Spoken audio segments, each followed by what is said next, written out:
5 ಲಕ್ಷ ಈಗ 700 ಕೋಟಿ ರೂಪಾಯಿ ಸಾಲ ಕೊಡತ್ತಾರ. ಈಗ ಜಸ್ಟ್ 700 ಕೋಟಿ ಕೊಟ್ರಪ್ಪ ಎಕರೆ 1 ಲಕ್ಷ ಒಬ್ಬ ರೈತ ಕೊಟ್ರ 75,000 ಮಂದಿ ರೈತರ ಸಮಾಧಾನಕ್ಕ ನಮ್ಗೆ 9% ಕೊಡ್ಲ.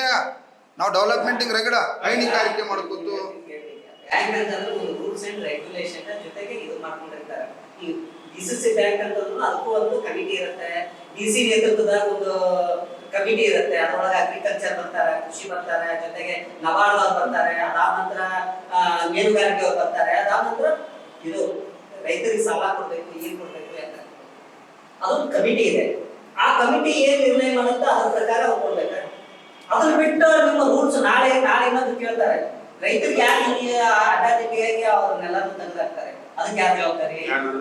ಈಗ ಒಂದು ರೂಲ್ಸ್ ಅಂಡ್ ರೆಗ್ಯುಲೇಷನ್, ನೀವು ಬ್ಯಾಂಕ್ ಕಟ್ಟುವಾಗ ಒಂದು ರೂಲ್ಸ್ ಅಂಡ್ ರೆಗ್ಯುಲೇಷನ್ ಮಾಡ್ಕೊಬೇಕು. ಈಗ ಡಿಸಿಸಿ ಬ್ಯಾಂಕ್ ಈಗ ಬರೋಬ್ಬರಿ ಡಿಸಿಸಿ ಬ್ಯಾಂಕ್ ಚುನಾವಣೆ ಯಾರ ಹೆಸರು ಆರಿಸಿ ಬಂದ್ರು ನೀವ್ ಹೇಳ್ರಿ. ರೈತರಿಗೆ ನೋಡ್ರಿ, ನಾ ಏನ್ ಕೇಳ್ತ ಇದಕ್ ಕೊಡಬಾರ್ದ. ಇದಕ್ ನೋಡ್ರಿ ಅಪೆಕ್ಸ್ ಬ್ಯಾಂಕ್ ಅದಾವ ಬೆಂಗಳೂರಾಗ ಸಾವಿರಾರು ಕೋಟಿ ರೂಪಾಯಿ ಇರ್ತಕ್ಕಂಥ ಅಪೆಕ್ಸ್ ಬ್ಯಾಂಕ್ ಅದಾವು. ನಾವ ರೈತರ ಸಾಲ ಇಲ್ಲದಕ್ಕಾಗಿ 3 ಬಡ್ಡಿ 5 ಬಡ್ಡಿ ಸಾಲ ತೆಗೆದ ಜನ್ಮ ಮಾಡತ್ತು. ಈ 700 ಕೋಟಿ ರೂಪಾಯಿ 70,000 ಮಂದಿಗೆ ರೈತರಿಗೆ ಕೊಡ್ಲೆ ನಾವು 9% ತುಂಬ್ತು. ನಮ್ಮ ಆಸ್ತಿ ಬೋಜೆ ಇರಿಸ್ಕೊಲಿ, ಬೇಕಾದ್ರೆ ಮಾಡ್ಗೇಜ್ ಮಾಡ್ಕೊಲಿ, ನಾವು ರೈತರು ಕೊಡಾಕ್ ರೆಡಿ ಅದು. ಎಷ್ಟು ಲಕ್ಷ ಎಕರೆ ರೈತರದು ನಾವಿಲ್ಲ 50 ಲಕ್ಷ ರೂಪಾಯಿ ಎಕರೆ ಒಂದೊಂದು ಕಿಮ್ಮತ್ ಎಕರೆ ಅದಾವ. ನಾವೇನ್ ಹೇಳತ್ತು ಅಪೆಕ್ಸ್ ಬ್ಯಾಂಕ್ ಐತ್ರಿ, ಅವ್ರು ನಬಾರ್ಡ್ ಐತೆ, ಅವ್ರ ರೊಕ್ಕ ತಕ್ಕೊಲಿ. ಅಣ್ಣ ಅಪ್ಲಿಕೇಶನ್ ನೋಡ್ರಿ, ಈಗ ಕೇಳ್ರಿ, ಈಗ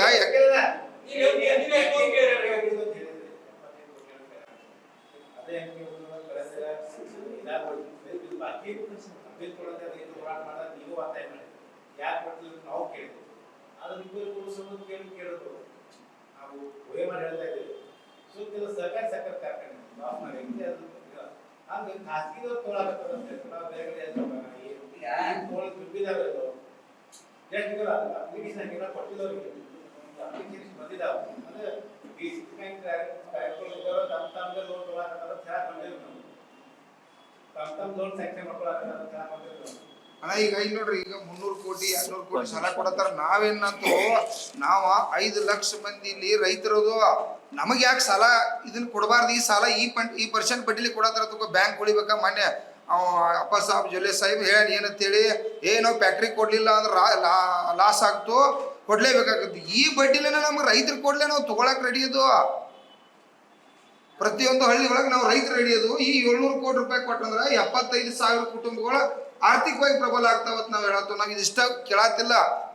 ಎಕರೆಗೆ 1 ಲಕ್ಷ ರೂಪಾಯಿ ಕಡ್ಡಾಯವಾಗಿ ರಾಜ್ಯದ ಮುಖ್ಯಮಂತ್ರಿ ಇರಲಿ, ದೇಶದ ಪ್ರಧಾನಮಂತ್ರಿ ಇರಲಿ, ನಬಾರ್ಡ್ ಆಗಲಿ, ಅಪೆಕ್ಸ್ ಬ್ಯಾಂಕ್ ಆಗಲಿ ಕಡ್ಡಾಯವಾಗಿ ಎಕರೆಗೆ 1 ಲಕ್ಷ ರೂಪಾಯಿ ಕೊಡೋದು ಹೇಳತ್ತು. ಯಾಕೆ ಕೊಡೋದು ಹೇಳತ್ತಂದ್ರೆ ಬರೀ ಒಂದು ಉಳ್ಳಾಗಡ್ಡಿ ಬೆಳೆಯುವಂತ ಬೆಳಿಗ್ಗೆ 1 ಲಕ್ಷ ರೂಪಾಯಿ ಖರ್ಚು ಬರೋದತ್ತೆ.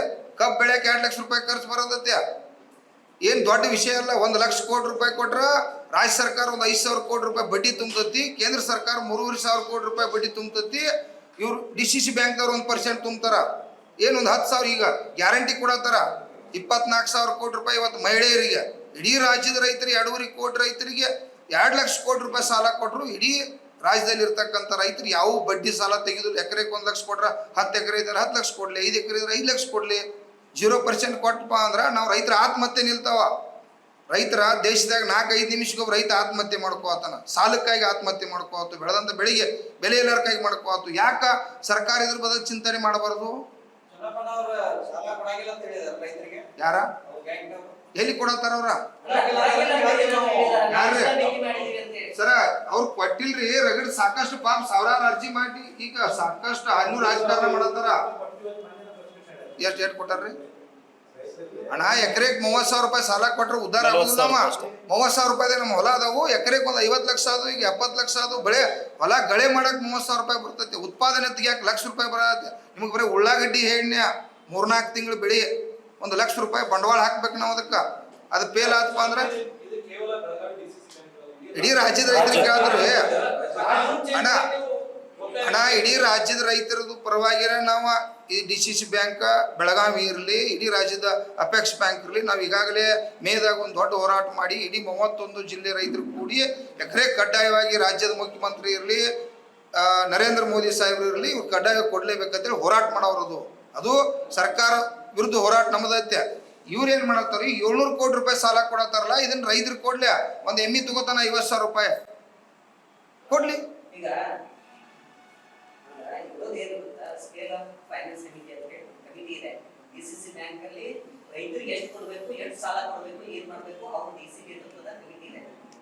ಎಲ್ಲ ಬರ್ತಾರೆ ಅಗ್ರಿಕಲ್ಚರ್ ಅದ್ರೊಳಗೆ ಒಬ್ಬ ಡಿಸಿಸಿ ಬ್ಯಾಂಕ್ ಅವ್ರ ಮೆಂಬರ್. ನೀವು ಡಿಸಿಸಿ ಬ್ಯಾಂಕ್ ಅಧ್ಯಕ್ಷರಾಗಿ ಕೇಳ್ತಾ ಇದ್ರಿ, ಇವನ್ರ ಡಿಸಿ ಅವ್ರನ್ನ ಕೇಳಿದ್ರಲ್ಲ, ಕರೆಕ್ಟ್ ಆಗತ್ತಾ ನಿಮ್ದು ಬೇಡಿಕೆ? ಆಯ್ತು ಕೇಳ್ರಿ, ಈಗ ಅವ್ರು ಕೂಡ ನೋಡ್ರಿ ಈಗ ಡಿಸಿಸಿ ಬ್ಯಾಂಕ್ ಅಧ್ಯಕ್ಷ ರೈತರ ಹೆಸರು ಹೇಳಿ ಚುನಾವಣೆ ಒಳಗೆ ಆರಿಸಿ ಇವರೆಲ್ಲ ಮೆಂಬರ್ಗಳು ಬಂದವ್ರು ಏನ ಈ ಫ್ಯಾಕ್ಟರ್ ಹೆಸರು ಹೇಳಿ ಬಂದರು ಇಲ್ಲ. ರೈತರ 5 ಲಕ್ಷ ಹೋಲ್ಡರ್ಸ್ ಏನ ವೋಟ್ ಹಾಕಿರ್ತಕ್ಕಂಥ ಮತದಾರ ಮೇಲೆ ಇವ್ರು ಚುನಾವಣೆ ಒಳಗೆ ಅಧಿಕಾರಕ್ಕೆ ಬಂದ್ರೆ ನಮ್ಮ ಹಕ್ಕು ಐತೆ.